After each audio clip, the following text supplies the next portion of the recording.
Karawankan knitting jeta windaja knitting bujarak ba warda kakawa nyunga dacha naga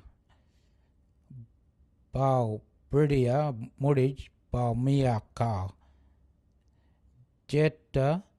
jetao jenaja nyunga nyon bala win nyunga buja murdaja jedao donjo ponyin nyunga wakalangan nicha bao warda kakawa wotko baranganu kau bao miyak kau bao barangaja kwergan nara nyungara. Do not come into that land without permission. Must come in with respect. And when you go into different areas, you've got to get a branch of a tree and you've got to brush your shoulders, cleaning yourself spiritually, you know, so you're not carrying that energy into another area, territory. Look, I think what's happening in Western Australia is really exciting, and if it comes off, will be, again, historic, changes the whole story. The big change was 1992 with the Mabo case, because I don't think it's still fully comprehended even by a lot of Aboriginal people that what the Mabo case did was to say Aboriginal people have got certain rights and interests which are recognised by the law of the country, by the common law of Australia, and those rights come not from the Parliament, not through some democratic process, they come from the law and culture of Aboriginal people, saying that you have rights which come from your law and culture, from the society that was there before settlement. Good morning. Just do a little bit of filming, if that's all right. It's a community meeting, isn't it? Yeah. Yeah. You're going to have to ask everyone though. Yeah, we just want to film the presenter, really. So we've got the information. Is that all right? Ask the presenter. Film the, No, well, I just want this on record. So she can film me. Yeah. You don't need to be on it. But are we allowed to film in there? Joe, I think what you should have done, if you were going to do this, you should have asked them yesterday. That Sorry? would have clarified all that. You should have asked them yesterday if it was okay. Yeah, but it's a community meeting. You have a look at some of these community meetings that they're saying that they've held many community meetings, so-called community meetings, all over the southwest. I'd like to know the numbers of Noongar people that are actually attending these meetings and getting the information that's being dispersed. say they have consultation, but where do they have them and when do they get all the people? Because we don't have a small population, we have a very large population when you put them all together. I've attended 3 of those meetings myself. At one, there was myself and another person were the only 2 there. The other meeting held out in Maddington, there were only 3 people there, and they were all members of my family. I went to one in Busselton just before Christmas. It was attended by 12 staff, SWOL staff, and about 12 community people. So how can anybody say that they're getting information out there to the community? SWALT is not upholding the Noongar law. when they should be. And when you ask a specific question, you can't get a straight answer because the SWAL staff don't even know the answer themselves. They say to you, well, we need to find this out. I've said to them many times, it's like a car salesman trying to sell a car. What's the good of trying to sell me a new car if you don't know what's in it? And these guys really don't know what's in it. Their SWALs is absolutely the tool of this Western Australian government. And why would any clear-thinking Noongar person from the southwest in particular, with all the stuff that's happening in this state, the suicides, the people getting tasered, we read in the paper, and those sorts of things that are going on, the Collard case that got thrown out of court, all those sorts of things. What happened down there at Matagara? You know, and the West Australian government behind this. Why would you want to jump into bed with somebody like Colin Barnett and his cronies up there on the hill, the Liberal Party and this Western Australian government? No Noongars should be thinking like that.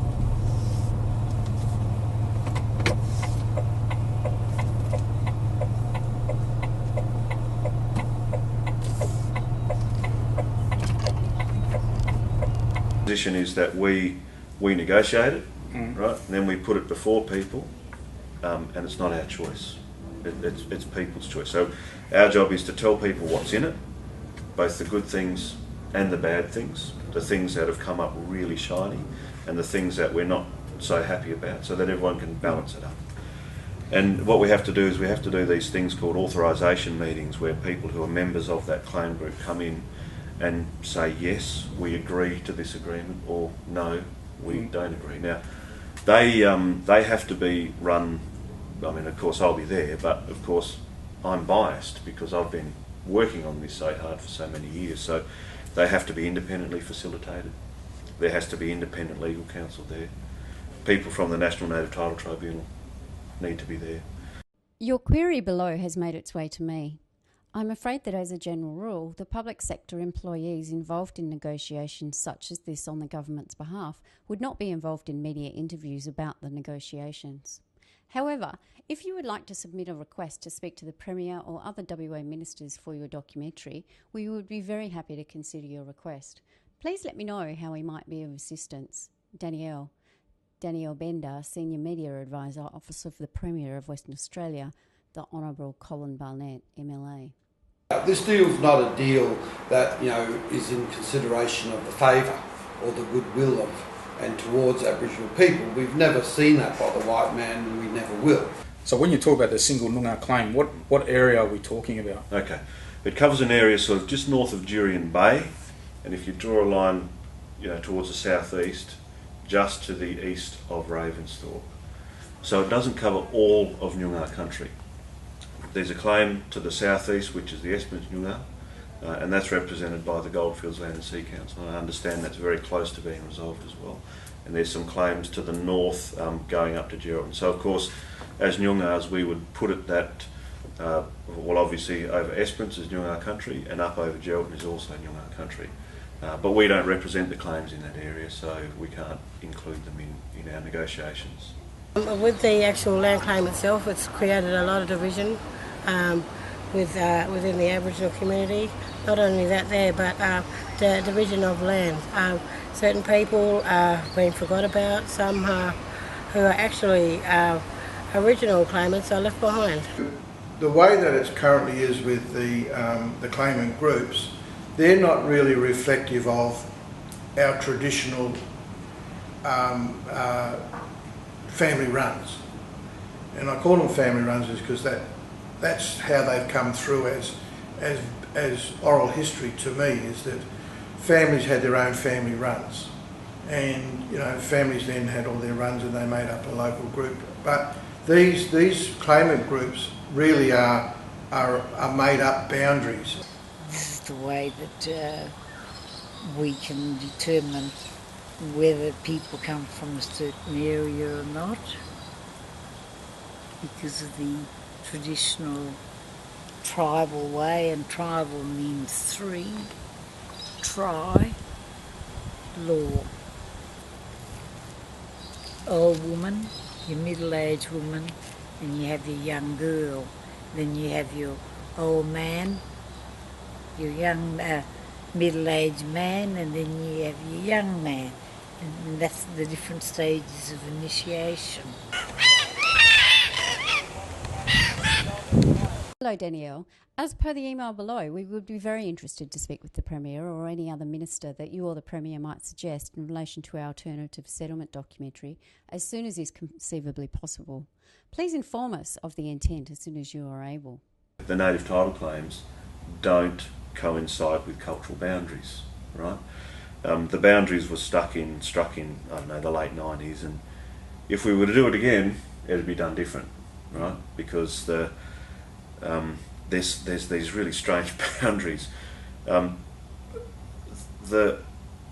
I don't really know, because they were lodged in sort of 96, 97, 98, I don't really know what inspired the boundaries. The Nyungas will go right across, when I look at the heart of Esperance, and I look across from the Wireless Hill to Cape Le Grand, that also is Nyunga, and the Seven Hills from Balladonia Station, and you're going across to Yellata. People were connected. You've got the songlines coming up from Mount Ravensthorpe, Peak Charles, up to Coolgardie there, the Black Hill that overlooks Kalgoorlie, and that goes all the way up to Alice Springs, and that's on the old songlines. No matter where you draw a line, you're cutting someone's country in half, right? You know, you could have a family run, and there's always a line which cuts someone's family run in half, so they're part of both claims. So in a lot of ways the claims are a bit academic, because it's really about that family country and the run and where it is, and if the family's country goes across a boundary, making sure that their interests are taken care of on both sides. So how do you speak for country? What's the you know, you have a matrilineal, patrilineal. Can you explain about how that? Yeah, it's evolved in Nyungar country, and it's moved away from patrilineal, matrilineal, and there's a pretty good reason for it actually. Is because if it was patrilineal, every single Nyungar in their patriline would come to a white fella, which means that they are not part of a group. So if you take if you strictly say, I'm from my father's country and they're from their father's country, etc., etc., ultimately you get to a white fella, which means you have no country. Same for on the mother's side as well. Is you're getting had a lot of sort of mixed marriages, and that matrilineal stuff is happening. So what people do now is it's called, the technical term for it is cognatic. You know, Nyungar law is an unchangeable law, and it's been the law of this land since the beginning of time. White man's occupation has only been 200 years here. He knew he took this land by a forced occupation in what we refer to as the killing fields, and then indoctrinated our people through the stolen generations into believing in another religious belief system that was adopted and was alien to our form of life, and created a fear that if you believe in your budja, that you're going to go to a place called hell. Dear Mandi, I'm sorry, but at this stage the Premier is not available to be interviewed on this matter. Of title, I say people claiming land just for money. I suggest put them on a burial ground and test if they come from that country. Because if they don't come from that country and they sit on that burial ground, those spirits will give it of them. And if they don't belong to that country because they have the wrong smell. Native title has caused a lot of trouble feuding with all our Indigenous families all around Australia, all our Aboriginal people. Well, they don't represent Noongar people, because if they're not representing Noongar Esperance, well, they're not representing Noongar Esperance, are not representing the whole Noongar nation. So, you know, they're being told by government, we're being told the boundaries, and clearly we had our boundaries before, so they're not, from where I come at the moment, they're not truly representative of all the Noongar people at the moment, because they've been cut off. Personally, don't get involved with Waslam, land Waslam claims and that, because there are too many different opinions and everyone's got their own. Even the land council's got their ideas of what it should be. I know what I believe in, and what my beliefs are. I don't always agree, but that's the way life goes. Well, what do you think about the negotiation team and the process of how they got selected and what skills they bring? Are you aware of anyone in that negotiation team that represents the interests of Noongar people? Well, with the negotiating team, it's quite interesting.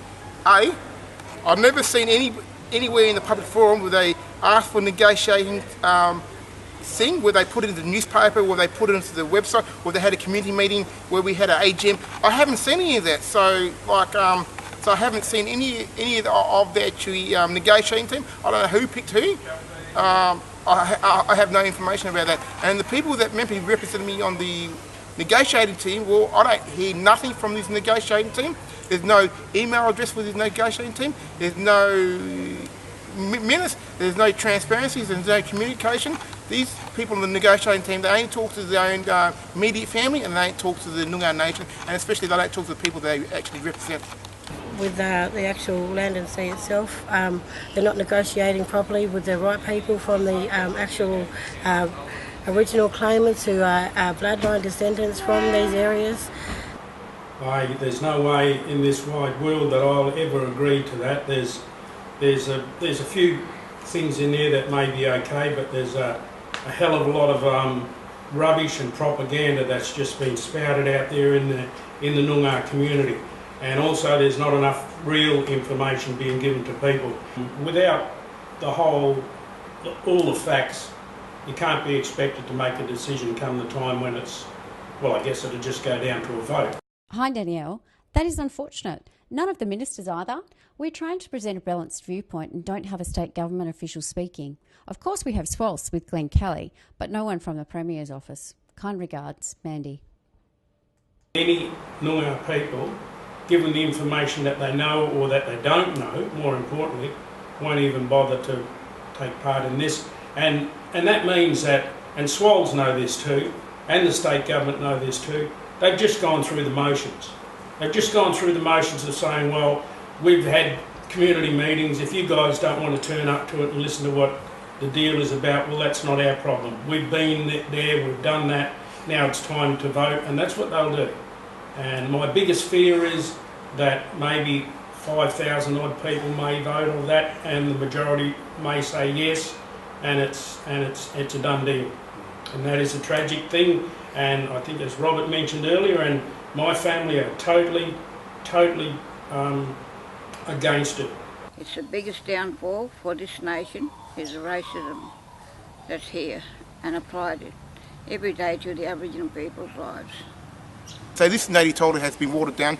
The actual United Nations has said this is a discrimination act. Of even an Indigenous land use agreement and a native title settlement says quite clearly that the deal that's going on here in the southwest is around native title. So whether people want to accept it or not, it's a truth, and that is that it's bound by native title legislation. And the difficulty that I have with that is that native title has been found at an international level to be discriminatory. It's not any form of special land tenure around First Nation people's rights to land. It's actually looking at common law land under Westminster law. So where do you fit Aboriginal people? Well, you fit them right down here. You know, it's the lowest common denominator when you think about all of the land rights marches and movements for land rights, because it's a lower form of land title in a Westminster, in an English law system. And of course, when the United Nations looked at the legislation and what was around the native title legislation and the amendments to it, they found that it was a discriminatory piece of legislation, and our Land and Sea Council are preparing to do is to accept that they must know that at an international level native title is discriminatory. They must know that it is not what was put in place for our struggles for land rights, and that it really is a process of collecting and gathering rights on common ground, on Crown law land. You know, we need some sort of international intervention in relationship to be able to deal with these issues, because Australian governments and societies and that views of white people are so entrenched in racism and bigotry that, you know, obviously to communicate with that type of element is proved to Aboriginal people to be extremely difficult.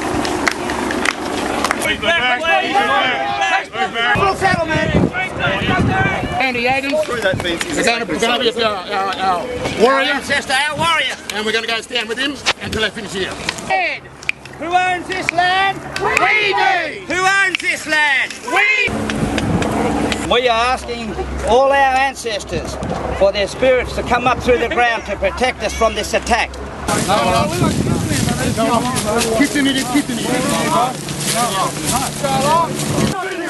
away! Move away! Move, Jonathan! Move back!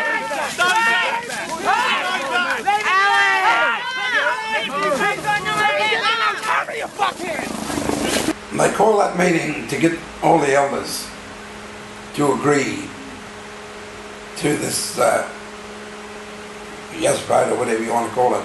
Matter go up when the stance against the land deal was forged through the Noongar community, and you know, it was stated down there very clearly that you know, the position in which the people took was one more based on the sovereign rights of our people as opposed to a deal in relationship to land ownership or land transfer through the deal of the state government. So, you know, that particular sovereignty reflected the need, I believe, of the self-determining factors of a treaty, and the treaty to be representative of Aboriginal people having a very, very major input into what constitutes that treaty and how that treaty should be enforced through government.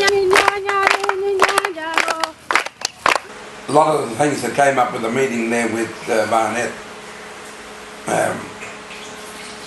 up at Kings Park that day, he talked about housing. First of all, he said no housing, and all of a sudden he did an about face. He's good at that anyway. So he said that there will be housing, but we'll build 274 houses. How many Aboriginal people are there? Not just in the metropolitan area, but country areas that aren't going to get into housing. Then they call him a redneck, and they weren't far wrong. We didn't agree with anything that Barnett said. Barnett and all the ministers that he had there, because a lot of the things that they were talking about was well and truly over the heads of a lot of our people.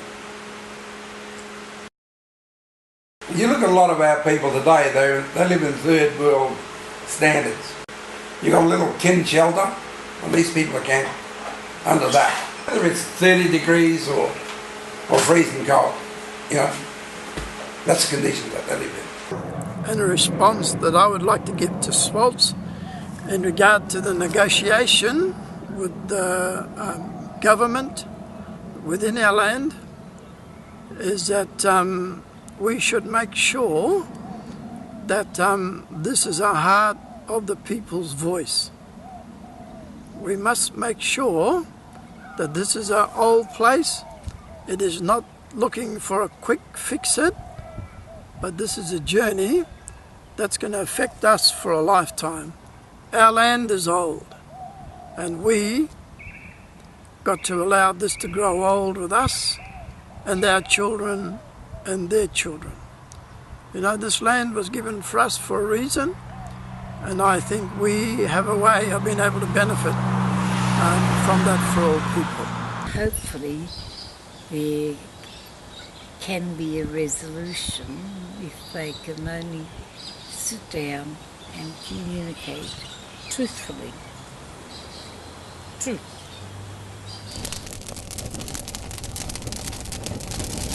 The state government, as part of its offer, has acknowledged that we would have a bill into state parliament that would recognise Noongar people as the original inhabitants and the traditional owners of that land, and that would be something that would be then be enshrined in law, more than simply a statement, but giving a legislative stature to Noongar people and recognising the history and their presence. In this particular deal, being recognised as an act of Parliament that Aboriginal people were the prior owners of the Southwest. So what? So what? But everybody touts that as a flagship. That's the #1 item in this deal that we all should be very happy about. The powers are all actually contained within the agreement rather than the Recognition Act. But what the Recognition Act does is because we've got two choices. We go through the court and pursue native title through the courts, which would take a huge amount of time and has other sort of negatives, or you settle out of court just like any other court case. And one of the bits that we said we're not willing to negotiate on is this recognition, because when you go to a court, the judge says we recognise you as the traditional owners of that country. Now that bit in itself doesn't have it's got a lot of authority to it because it's recognition, and it's powerful for people because it's been denied for so long. So the Act itself is an act of recognition. It says we, the white fellas and the Parliament of Western Australia, recognise you, the Noongars, as the original owners and traditional owners of this land. The legal muscle is in the agreement rather than that act. We will always know through generations till the end of time that Aboriginal people had owned this land from the beginning of time. We don't need to be recognised in no white man's constitution. I don't read the Constitution of Western Australia, and I bet you 99% of the population wouldn't know what's in it. Anyway, the Constitution is just the lie in which they founded their settlement on in this country. And as a Noongar man and considered, a prominent person in this community, I've worked for 35 years at a grassroots advocacy for our people, and I say clearly to our people, through my experience and history working with our people, do not sign that dotted line.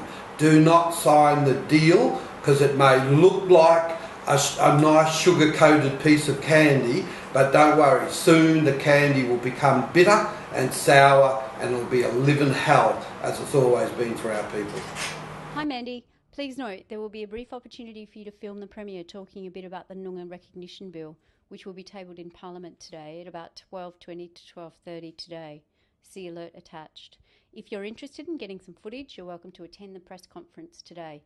This will not be an extended interview opportunity though, but it should be of some assistance. Danielle. There we are in part of the Parliament here, fighting for native title rights. We are the original traditional owners, and we still have to fight for our rights. We've been doing it for so long. It's a series of measures designed to provide for greater degrees of economic independence, to show respect to Aboriginal people, and to provide for a more optimistic future. This is very important to the Noongar people. It is more than symbolic. It is giving them proper and overdue recognition. I think it also is an important step along the road to reconciliation. When passed, this bill will mark the first time the West Australian government has recognised the Noongar people as the traditional owners of the Southwest.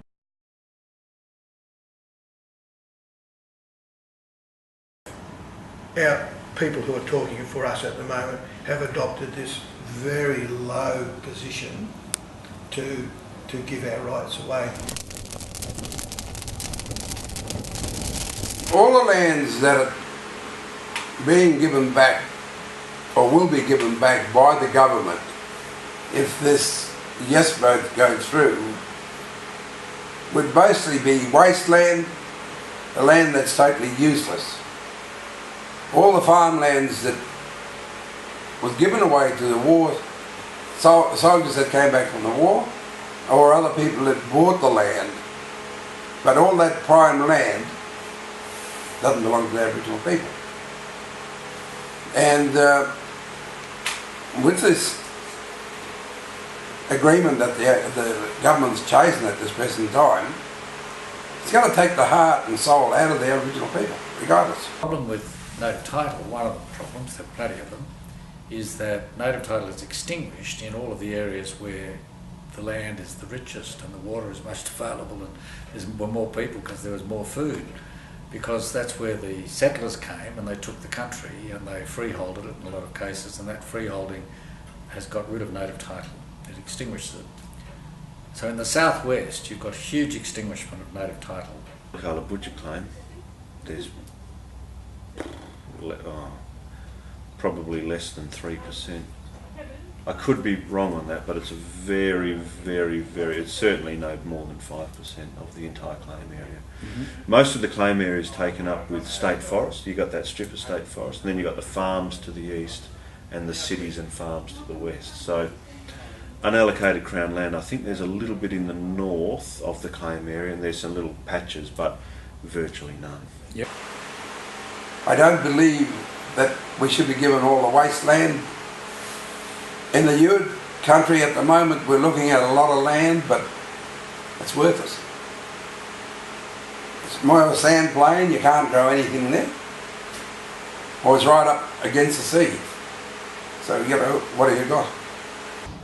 Be fair. Just show a sense of humanity and give us back some of that bushland that we need to be Noongars, to be walking in, putting our Jenna on the budja, you know, to have a sleeping under the stars where there's no lights, where you can feel that you're not in a city or in a big town, where you can practice ceremony, where you can hunt and gather, where you can do what you need to do.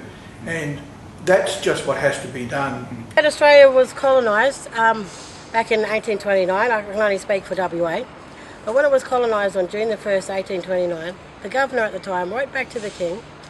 The king actually sent him a letter back and said, okay, if you're going to industrialise or pastoralise on the native land, we want you to give them 1% of whatever you make. Now that 1% is out of 100. That's not really fair. Should at least been 60-40, if not 50-50. That 1% today has not been paid. And that's actually written in the British Constitution in black and white.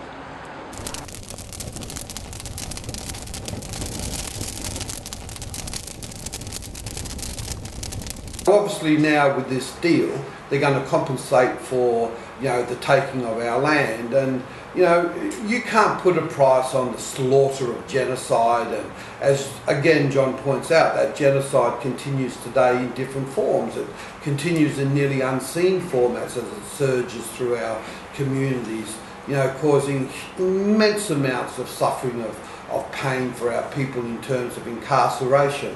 Aboriginal men from the southwest of Western Australia, Noongar men, are incarcerated at a rate 8 times higher than that of black South Africans are in South Africa. We are the most highly incarcerated people on this planet. Youth suicide is at an absolute epidemic. So, you know, there's going to be no deal that the white man through the government can make that's going to, you know, eradicate anything within the past, present or future for which Aboriginal people in the southwest face. But once that deal is signed and made, and that blood is washed finally off the hands of the white man for the death, the slaughter and the genocide of our people, he can then sit back in his affluent, luxurious lifestyle here in Western Australia, one of the most wealthiest and affluent countries in the world, and he can say it's okay now to his future generations because we paid the blacks for what we had done in relationship to the deal we made in the year 2014. You know, we paid you out, we bought you, we paid you out, that's it, go away, don't come back in again. I totally disagree with the Source Agreement. The land is actually part of Aboriginal culture, and can we sell that? No, we can't. It's like selling our heritage, our cultural ancestral background. We belong to the land and the land belongs to us. There's no way we can sell that. And as far as the agreement goes, I think Aboriginal people will sell themselves down the drain as far as the yes vote goes. What we need, I believe, is definitely a process in which Aboriginal people themselves totally control and that, you know, any sort of funding system, if you like, that's going to be met in terms of making a deal that is just financially based will sooner or later be capitalised and exploited by non-Aboriginal people anyway. So, you know, whatever, you know, does come in terms of the future for Noongar people, well, you know, my hope is that Noongar people control every aspect of that process and alleviate the exploitation that we always have seen in terms of our resources and our funding, you know, being basically capitalised on by non-Aboriginal interests. So, you know, I think there's a lot of issues that need to be worked out in terms of the deal before I certainly would accept it as being something that I'd have my children and grandchildren and my great-grandchildren adhere to, or to be, you know, affected by. That's for sure.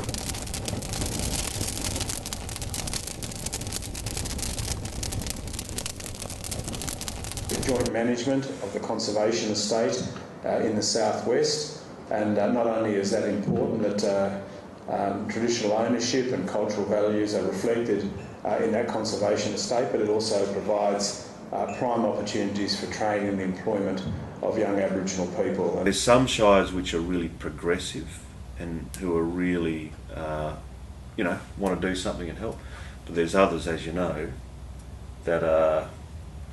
They just pull down the shutters. They don't want to know anything about Noongars or Noongar business. Shires, though, have a lot of land. They've got a lot of reserves. They've got a lot of land, and a lot of these places are really important to Noongars. So what our thoughts are is we'll deal with the shires that we can deal with, but then when and if we get to the point where there are regional corporations, we'll have a new local government strategy so that the regional corporations can get together and start nailing into the local. If we can't have our own special places, then having this joint shared with, where our interests are never going to be the interest that takes precedent. Our interests will always be at a lower level. And that's how we will always be seen by government, by the majority of white Australians. You talk about joint management. Yes. Can you explain a bit about that joint management? Yeah. Because when I look at joint management, I see amendments in the legislation, I see staffing, 50-50 type stuff. Yep. Sitting on a board does not necessarily give you joint management. That's right. Sitting on a board is probably step one to the sort of, I guess, vision that you would have of it, because we have a similar view. Joint management works in a few different styles. There's the stuff that happens in Northern Territory places where people get ownership, but then they have to lease it back for 99 years, so they don't actually get ownership of the land. But there's already been changes to the law in WA which enable joint management, and they enable it to happen in a few ways.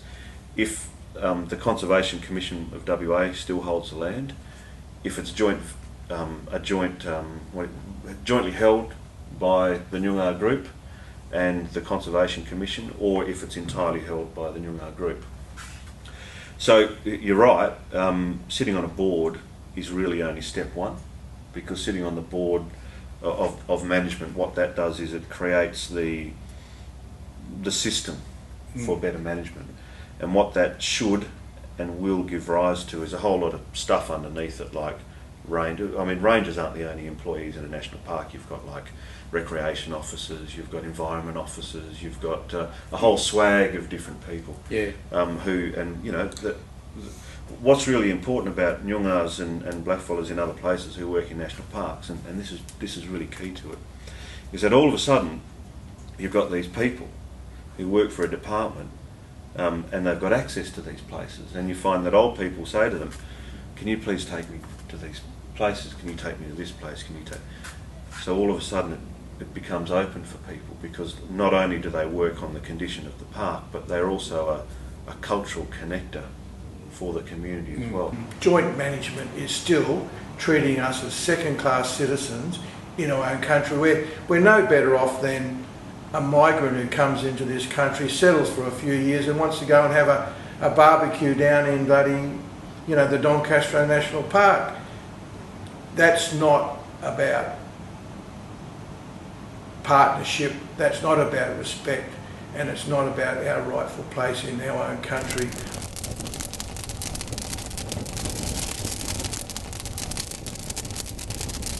Following quick behind that is the second big thing that we all should be happy about, according to them, is that now, guess what? Aboriginal people will be allowed to go and hunt and camp and fish in the national forests. Who cares? We can do that now as it is. Why put that in there as one of the, that was a very easy thing for the government to do, but they're selling it as two of the most very important points to tip people over the edge and vote for their stinking little deal. And doing things like that, because from our point of view, and we've had this discussion a fair bit, if what we're doing doesn't actually have a positive impact on people's ability to practice culture, it's not worth doing.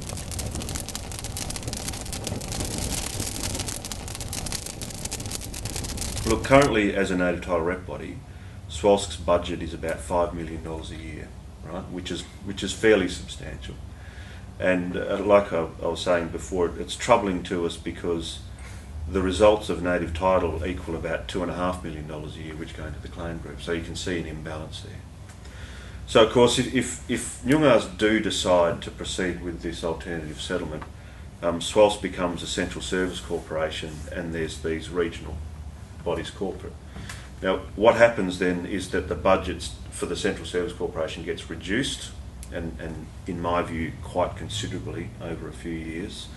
And the budget for the regions grows as their capacity and their role grows. And the reason for that's simple, is because the native title agreement is with people about country. The regional corporations manage all the things about country, joint management, heritage, land, all sorts of that stuff to do with country. So that's where the vast bulk of the resource needs to go. SWALSC or whatever follows it is basically a administrative assistant, and our aim is for that to cost a heck of a lot less than what it currently does.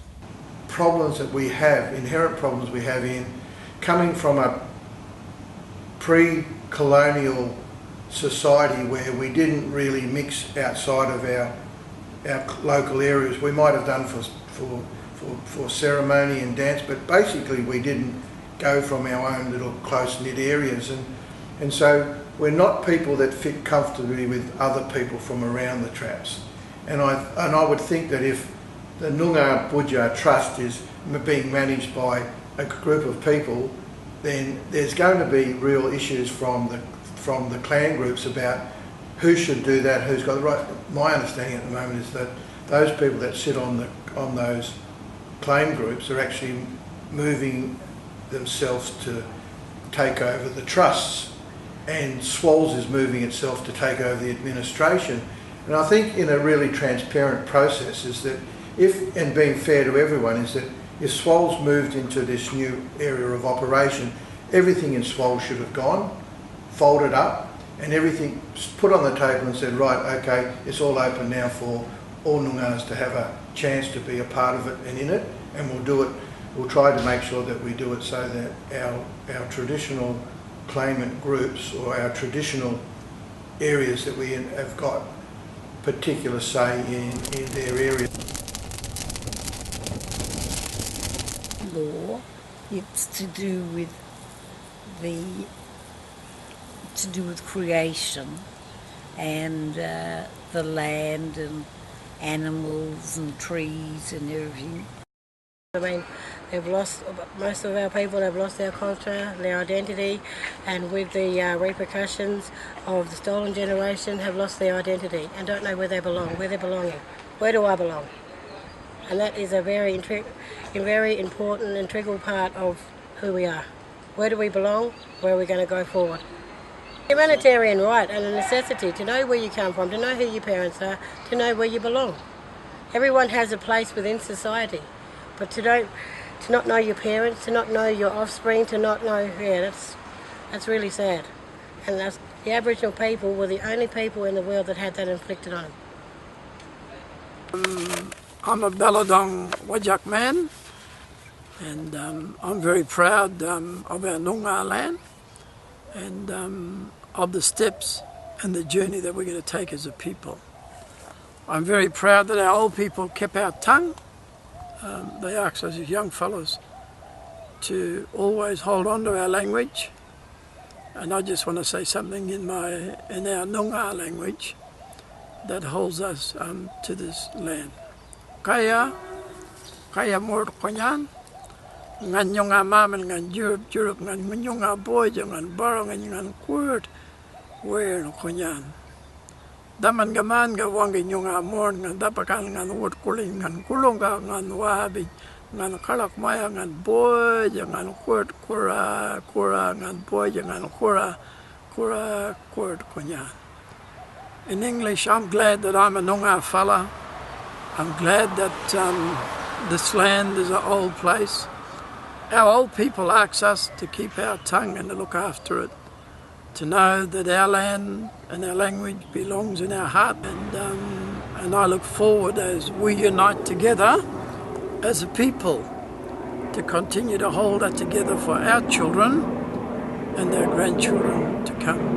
Important that our young people see this issue in terms of the truth, and the truth is, you can't sign away your land and then as a part of your service to this deal promote culture and to promote that in a sense of real culture. I would propose that what Swallows, like many people think in terms of culture, is more a auditorium-based theatrics of our performance of culture, which is usually played out for audiences and for profits. And cultural centres are a white man's way of looking at our culture. So again, it's really important that we have the concept of culture right and proper in our minds as Aboriginal people. Once that deal is signed, all of that spiritualism and that reality of culture is lost. And whatever is offered and by one hand by the governments, and at times there is some forms of land title ownership given over to the Aboriginal community, then all of a sudden something happens that replaces something that appears to be of goodwill by treachery. Has the Noongar people ever given up their tribal lands to the Australian government? Not formally, no. No, they haven't. Not at all. The sovereignty sort of question comes in, and people are right when they say that sovereignty was never ceded. People are correct when they say it was never given away, right? That never actually happened. What we're doing is a push for self-determination. And self-determination is a little bit different, because what it does is it recognises that we are a nation of people, the Noongar nation. And I don't think anyone can take that away. We're a nation of people. But we have to deal with what exists around us, and that's basically the invasion culture as well. So self-determination is us equipping ourselves as a nation to prosper in today's world. I went to the United Nations in 1996 and addressed the General Assembly, and I said, the sovereign nation of the Noongar people. I got in big trouble for it because you don't use those terms at the UN. You talk about self-determination and things like that. So right back in 1996, the UN already had in one of its speeches by me the concept of Noongar nation. So to me, that is a far better process to get the nationhood in place, then going to government and saying, right, if we've got our native, because my understanding still is that there is a legal opinion around to say that we might be successful if we challenged the last native title determination. We could actually have that overturned.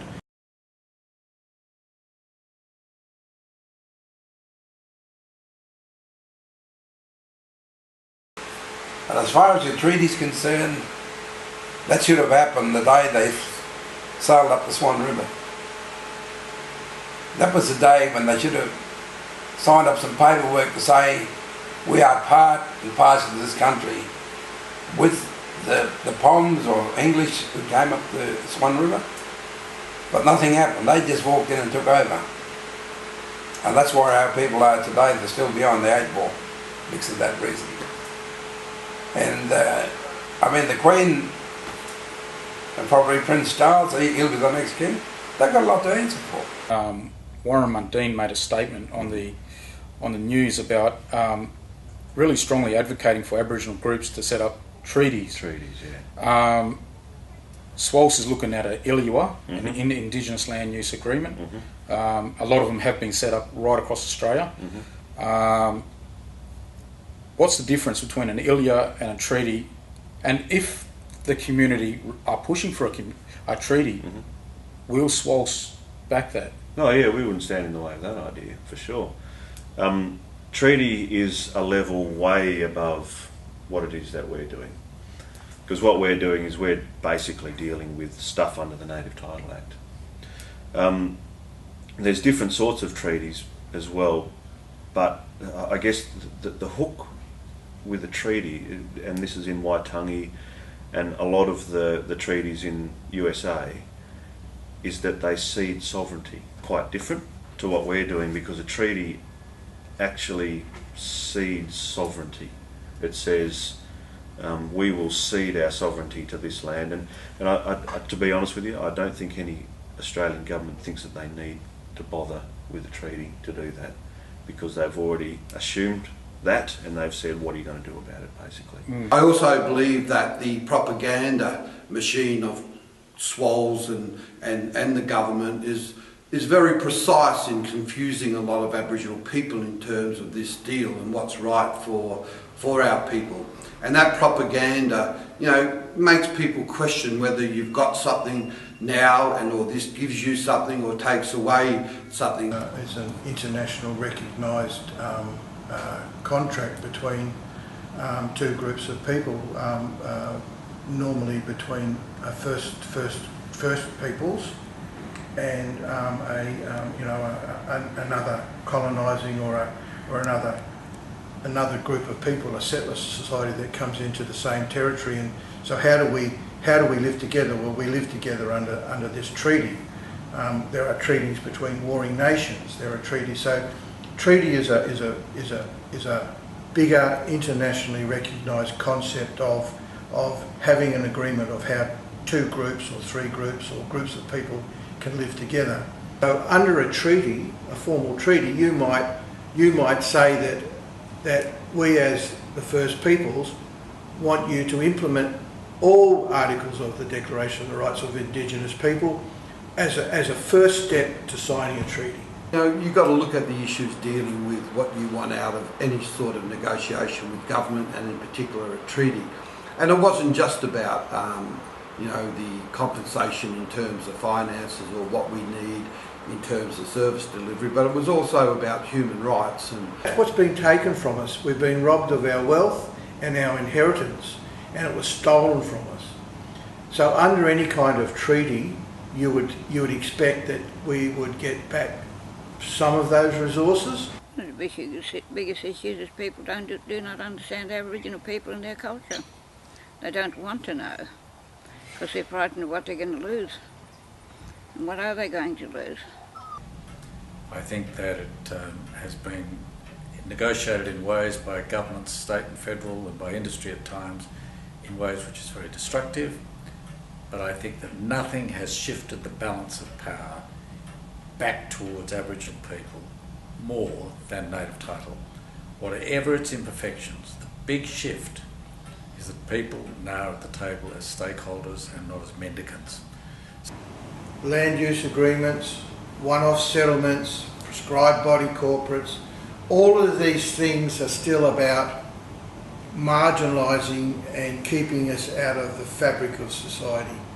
To me, any treaty or any deal has a joined up approach where us as Noongar people are an integral part of a foreverness, that we benefit from it, we help manage it, we're so connected to it that we're an integral part of it. It doesn't operate without us. It's not a deal that is in consideration of the favour or the goodwill of and towards Aboriginal people. We've never seen that by the white man, and we never will.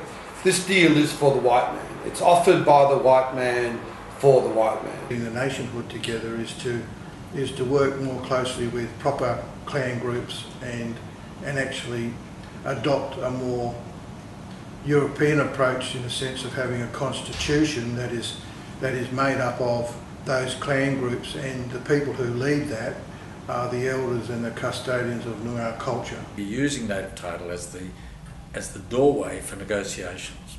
Exactly what's happening in the southwest of Western Australia. That's the right way to do it.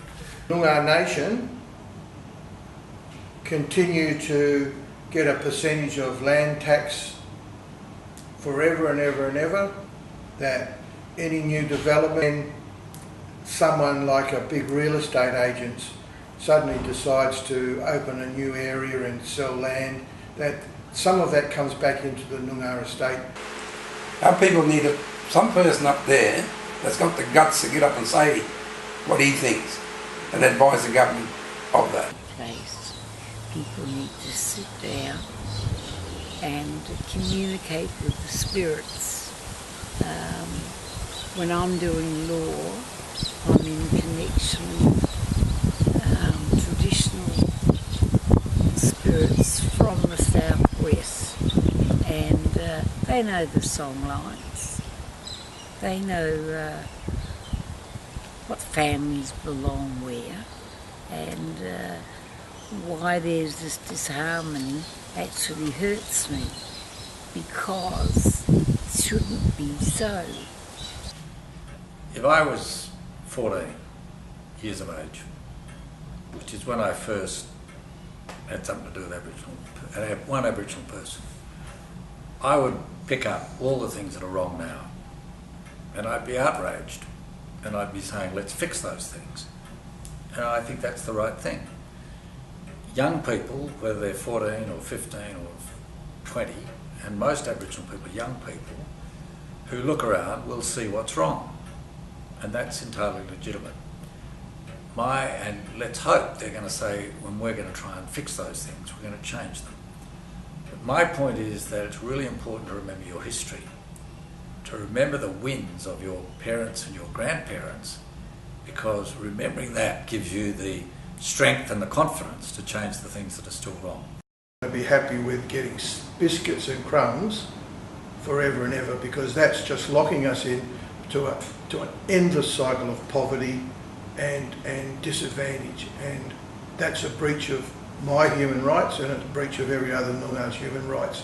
So while we're socially constructed to be a second-class citizen and not enjoy the rights under the UN Declaration on the Rights of Indigenous People, then that is a breach of our First Peoples' rights. If the vote yes is signed and is the consensus, if it's signed and it gets through, well then one thing is for sure, is that you take away from the future generations their rights of aspiration to be able to struggle and to have recognised a treaty which is a lot more comprehensive in terms of the sovereign rights of our people politically, culturally and spiritually. Go and see the oldies and talk to the oldies. That's what they should do. Yinagari. Yinagari means sit on the ground and talk. Communicate. And people shouldn't fight with one another. They should talk through the fire. I mean, we're all carrying a lot of wounds in our bodies, you know, particularly our men. And it's healing time now. So we've got to get rid of the past, discover where our roots are and grow from the beginning. That's what it's about. We all, as human beings, grow. It's really making a better tomorrow. It's really creating a path and a destiny that's going to allow our children to be able to become great people in education, to be able to open doors for them within the workforce. And most of all, is to empower them. We lived in a society that has disempowered us more ways than one. And we've had to scramble, and at times beg to where we want to be. But I think now this is a beautiful opportunity that we can become to empower our people to reach the goal and the direction that we want our people to take. that's what the treaty and the deal has to do. It's got to make that fundamental change to Australian society. Love each other and care. There's nothing like it. It is really that we walk together in harmony, not in disagreement and challenges and all that. Get together and walk as one race. That'll stop a lot of things. And not be greedy about things. Because we all get paid back if we're too greedy. We don't do the right thing. The law has broken down here, and it's not the fault of the Noongar people. They're not to blame. They're not to be judged. They've got to take back their power and take back their law. Making sure that whoever lives in this country in 100 years' time will fully understand Noongar, will understand Noongar language, will look around and see Noongar here, Noongar there, Noongar everywhere, and be proud because they're in Noongar country.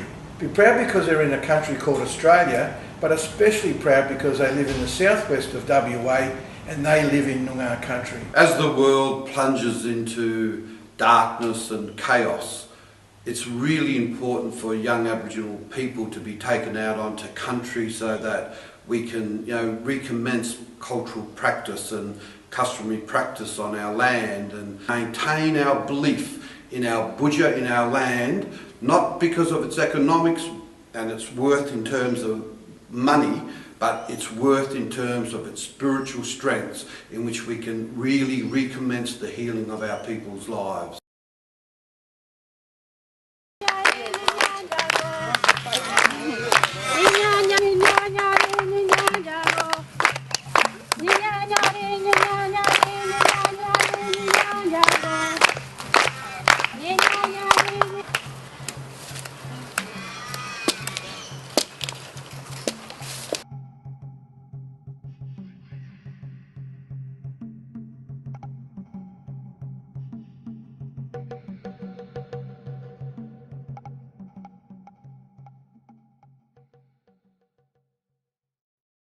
Yiding Bujarak Ba Warda Kakawa Nyunga Dacha Naga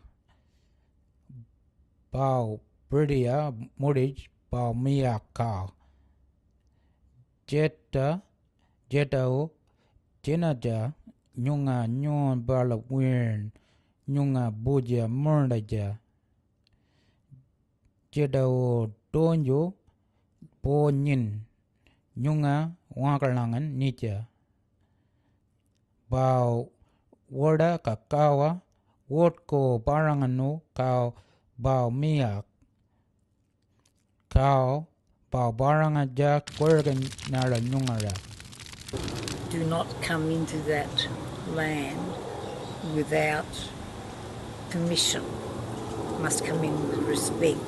And when you go into different areas, you've got to get a branch of a tree and you've got to brush your shoulders, cleaning yourself spiritually, so you're not carrying that energy into another. Joe, I think what you should have done, if you were going to do this, you should have asked them yesterday. That would have clarified all that. You should have asked them yesterday if it was okay. Yeah, but it's a community meeting. You have a look at some of these community meetings that they're saying that they've held many community meetings, so-called community meetings, all over the southwest. I'd like to know the numbers of Noongar people that are actually attending these meetings and getting the information that's being dispersed. Say they have consultation, but where do they have them and when? Do they get all the people? Because we don't have a small population, we have a very large population when you put them all together. I've attended 3 of those meetings myself. At one, there was myself and another person were the only 2 there. The other meeting, held out in Maddington, there were only 3 people there, and they were all members of my family. I went to one in Busselton just before Christmas.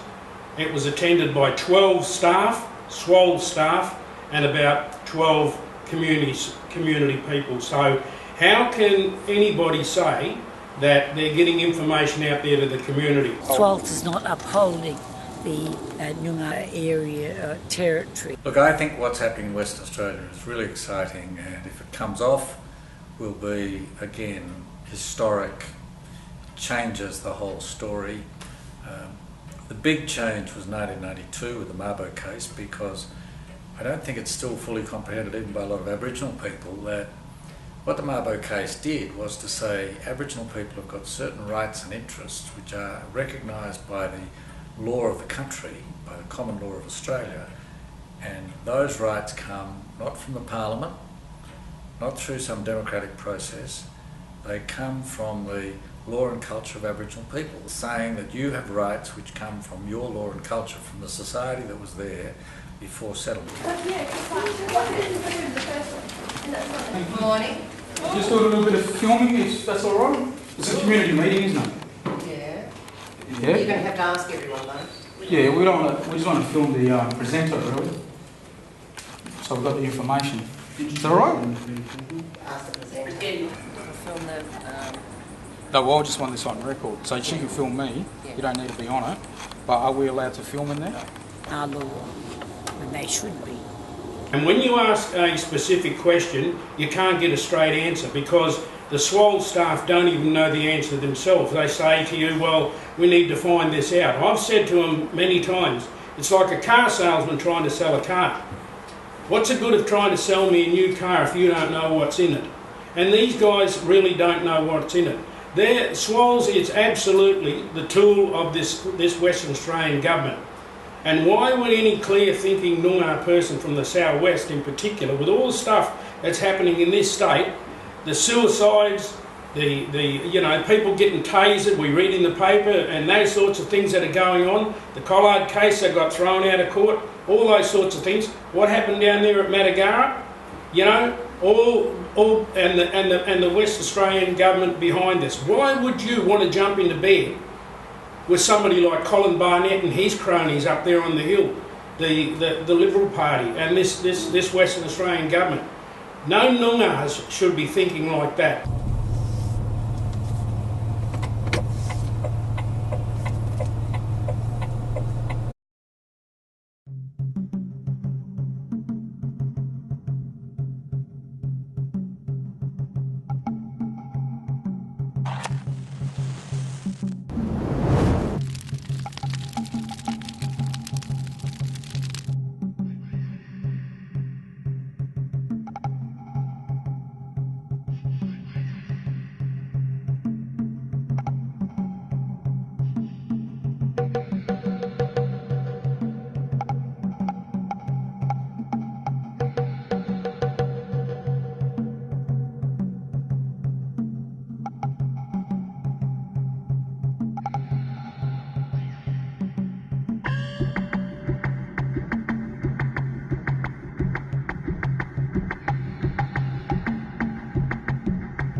Karawankan.